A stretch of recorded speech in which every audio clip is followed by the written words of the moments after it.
थी कि बच्चियों को कैसा पहनना चाहिए, कैसा रहना चाहिए। आज के समय में ये प्रसंग थोड़ा जटिल होता जा रहा है। अभी कुछ लगभग 10 वर्षों से तेजी से ये चलन देखने में आ रहा है, 10-15 साल से। उसके पहले बच्चियों में अपनी माता के प्रति संवेदना होती थी, एक स्वाभाविक सहानुभूति होती थी। माँ को लगे हुए देख करके बच्चियों से रुका नहीं जाता था। वो घर के हर काम में अपनी भागीदारी सुनिश्चित कर लेती थी। इन 10-15 वर्षों में हमसे ज्यादा, हम तो सुनी सुनाई बात कह रहे हैं, थोड़ी बहुत कभी कभी कहीं कहीं देखने को भी मिल जाता है। आज की परिस्थितियों में बच्चियों के मन में ये भाव आने लगा कि भैया नहीं करता तो मैं क्यों करूं। और केवल मन में नहीं आता, वो सीधे सीधे मुंह पर बोल देते हैं, वो नहीं करता तो मैं क्यों करूं। फिर पढ़ाई का बर्डन जितना उसके ऊपर है, मेरे ऊपर है, तो मैं पढ़ूं नहीं। वैसे तो भगवान जाने कितनी पढ़ाई होगी। और सबकी जड़ है, सब इस विनाश की जड़ है मोबाइल। इस मोबाइल ने महाराज, और तो किसी की बात क्या कहें, हम अपने तक को शामिल करके कह रहे हैं। महात्माओं के हाथ से माला छूट गई, मोबाइल आ गया है। बहुत हम किसी और को संकेतित करके नहीं कह रहे।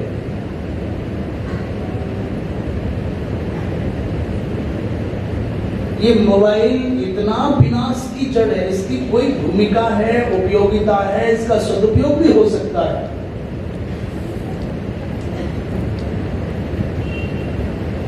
तो ऐसी परिस्थिति में जब बच्चियां ये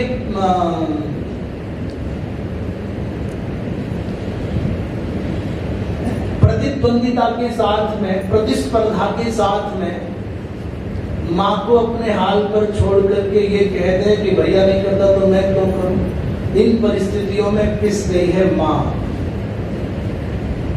वो ऑल इन वन मशीन है, कपड़े धोने के लिए वो है ही, घर साफ करने के लिए है ही, वो भोजन बनाने के लिए है ही, बर्तन साफ करने के लिए है ही, सब काम के लिए।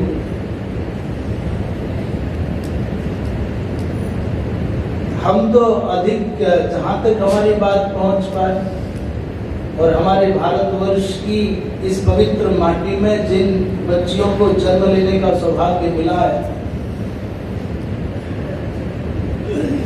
भारत के भविष्य का निर्धारण करना, मैं बार-बार ये बात, हम बार-बार दोहराते हैं, ये पुरुष की सामर्थ्य से परे की बात है। परंपराओं को जो मूर्त रूप देती है वो माँ देती है। और माँ जब व्यथित हो जाए, माँ जब उपेक्षित हो जाए, माँ जब तिरस्कृत हो जाए, तो जूझती अपनी सत्ता और अपनी प्रतिष्ठा बचाने के लिए संस्कार क्या देगी। इसलिए जो आने वाला कल है, हमारी बच्चियां हैं, भारत का हो या मानवता का हो या सनातन धर्म का हो, उन अपनी बच्चियों से, अर्थात इस सनातन के भविष्य से हम निवेदन ही कर सकते हैं कि आप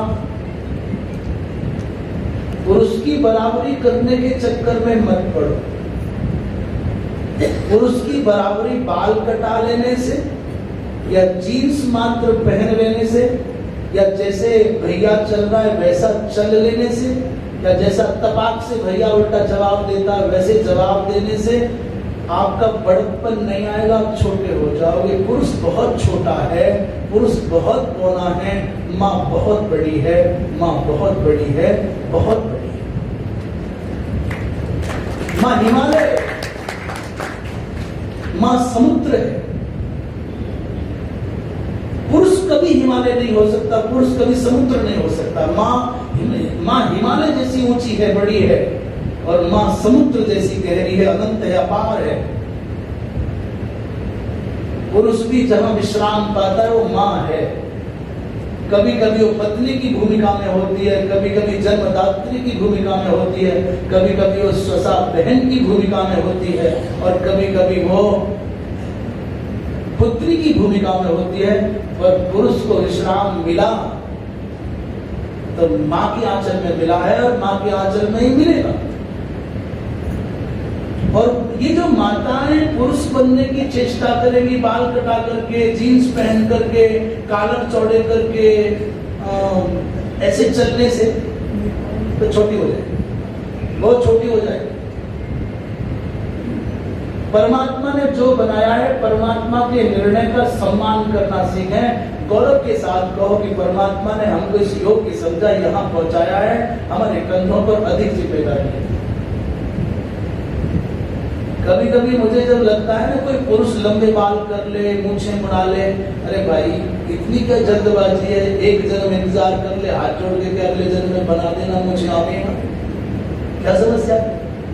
ऐसी माताओं को कोई ये लगे कि पुरुष बनना है, पुरुष बनना कोई बहुत बड़ी बात है क्या? पुरुष बनना बड़ी बात नहीं, बनने की भावना है तो पुरुषोत्तम बनो ना। पुरुष बन के कहां जाओगे? बनना तो भगवान बनो।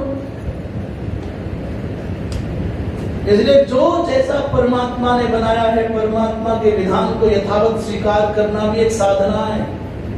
हर हाल में, हर अवस्था में भगवान की कृपा मान करके आनंदित होना सीखें। तो मैं अब सामान्य सी बात रह गई कि जो आजकल चलन दिख रहा है, ये बच्चियों के कपड़े, फटी हुई जीन्स,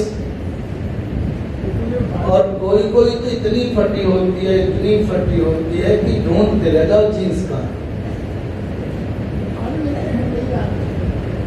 ना। वो जो महंगी बिकती है वो फटी फटाई बिकती है। बल्कि शास्त्र तो ये कहते थे, जला हुआ कपड़ा, कटा हुआ कपड़ा, फटा हुआ कपड़ा, पहना हुआ कपड़ा, गंदा कपड़ा, ये दरिद्रता की निशानी है, ये पाप रूप है, इनको नहीं धारण करना चाहिए। कटा हुआ, फटा हुआ, जला हुआ, पहना माने उतरा हुआ, और मलिन, ये दरिद्रता की निशानी, इनको नहीं धारण करना चाहिए। आज का फैशन है। कोई दुनिया का कोई भी व्यक्ति कुछ भी करे, उससे क्या, हमारे सनातन परंपराओं से जुड़े हुए परिवारों के बच्चों को, बच्चियों को, बहनों को, बेटियों को बचना चाहिए। वस्त्र का लक्षण करते हुए शीत बातोष्ण संत्राणम लज्जाया रक्षणम पदम और देहालंकरणम वस्त्रम अत शांतिम प्रयच्छवे। ये वस्त्र होने का तात्पर्य क्या है? जो सर्दी, गर्मी, बरसात में हमारे देह के अनुकूल हो। शीत, बात और उष्ण, इन तीनों से हमारी रक्षा कर सके। और रक्षा तो तभी करेगा बेचारा जब शरीर को ढक पाएगा, और बेचारा वही खूंटी पर टंगे हुए कपड़े के जैसा शरीर पर अदभुत टंगा है, वो क्या करेगा? जो लज्जा की रक्षा कर सकता है वस्त्र वो है जिसमें यथासंभव अधिकाधिक शरीर आवृत रह जाए, ढक जाए, वही वस्त्र है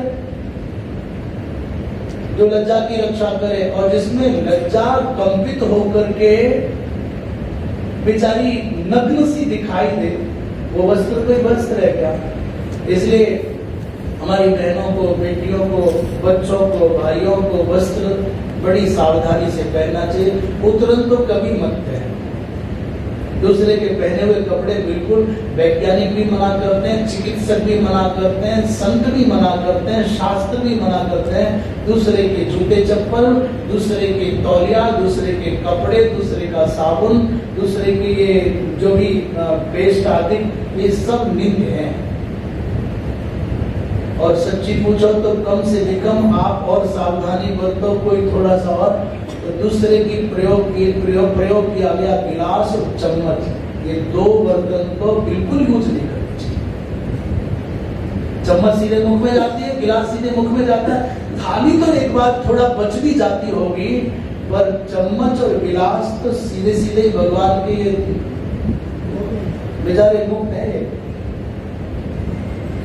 इसलिए माता पिता की आज्ञा माने, माता पिता की दृष्टि का अनुशासन माने। ये अच्छे बालकों का लक्षण है।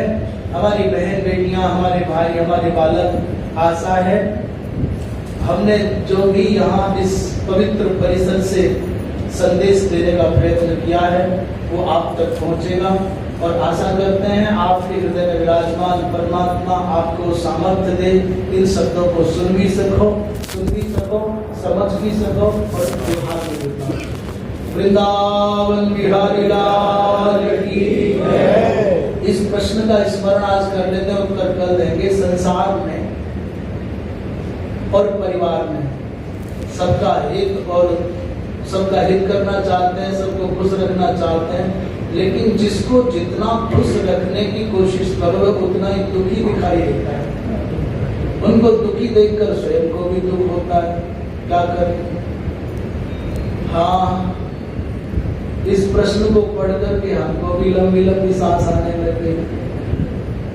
इसका उत्तर तो कर ही देंगे।